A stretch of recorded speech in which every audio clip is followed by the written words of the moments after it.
मेरी अनुशंसा पर बिहार सरकार ने सुशांत वाले मामले को जो सीबीआई को सौंप दिया, उस पर भी हल्ला हुआ कि अधिकार ही नहीं है।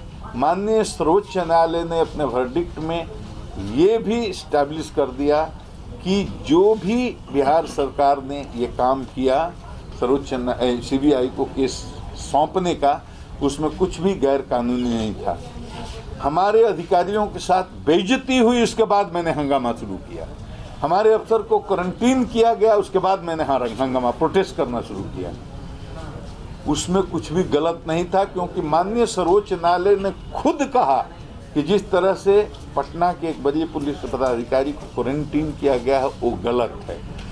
तो जो भी मैंने किया एक डीजीपी की हैसियत से, और मैंने वो किया, और मैं लड़ा बिहार की अस्मिता के लिए, बिहार की प्राइड के लिए, सुशांत को न्याय के लिए। मैं उस लड़ाई को लड़ा और मामला वो अब सीबीआई अनुसंधान कर रही है। मेरी भूमिका वहीं तक थी, उसमें कुछ नहीं है। बहुत लोग ये भी कह रहे हैं कि जोड़ करके देख रहे हैं कि वो सुशांत के मामले को आप इसलिए कर रहे थे कि आपको राजनीति में जाना था। ये वो लोग कह रहे हैं जो मेरे को नहीं जानते। मैं बिहार की माटी का हूँ, गांव के गरीब किसान का बेटा हूँ। मेरे घर में कोई जज नहीं है, कोई कलेक्टर नहीं है, कोई कमिश्नर नहीं है, कोई नेता नहीं है। उनको उम्मीदवार बनाएंगे, उनके ऊपर जनता भरोसा नहीं करेगी। इसलिए जिस तरह से 3-4 महीने से डीजीपी साहब का जो राजकीय तांडव चल रहा था महाराष्ट्र के बारे में, वो तांडव का पीछे उनका एजेंडा क्या था ये अब साफ हो गया है।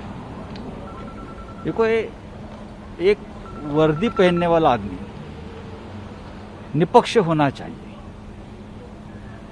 जब तक आपकी वर्दी है आप निपक्ष होने चाहिए। मेरी जानकारी है उसके पहले भी ये प्रयास किया था, त्यागपत्र देकर राजनीति में गए, वापस वर्दी पहन ली, अब वापस वर्दी उतार रहे हो। ये सिविल सर्विस जो है, आईएएस हो आईपीएस हो, उसकी अपनी एक प्रतिष्ठा होती है। और बिहार के डीजीपी साहब ने जिस तरह की बयानबाजी मुंबई के केस के बारे में की, मुझे लगता है उनका एक पॉलिटिकल एजेंडा चला रहे थे। उनको इनाम उसका मिलने जा रहा है। क्या आप ये कहना चाह रहे हैं कि बिहार के डीजीपी का जो पिछले लंबे समय से बयान आ रहा था सुशांत सिंह राजपूत केस को लेकर, वो राजनीतिक बयान था? डेफिनेटली तौर पे नहीं बोल रहे थे, पॉलिटिकल एजेंडा था। और डीजीपी बिहार एक मोहरे के रूप में उनका यूज हो रहा था। कौन यूज कर रहे हैं? पॉलिटिकल पार्टी जो उनको उम्मीदवार बनाएंगी। ये जो है, ये चाहे डीजीपी बिहार की हो या किसी और राज्य की, सिविल सर्विस की प्रतिष्ठा के लिए ये ठीक नहीं है।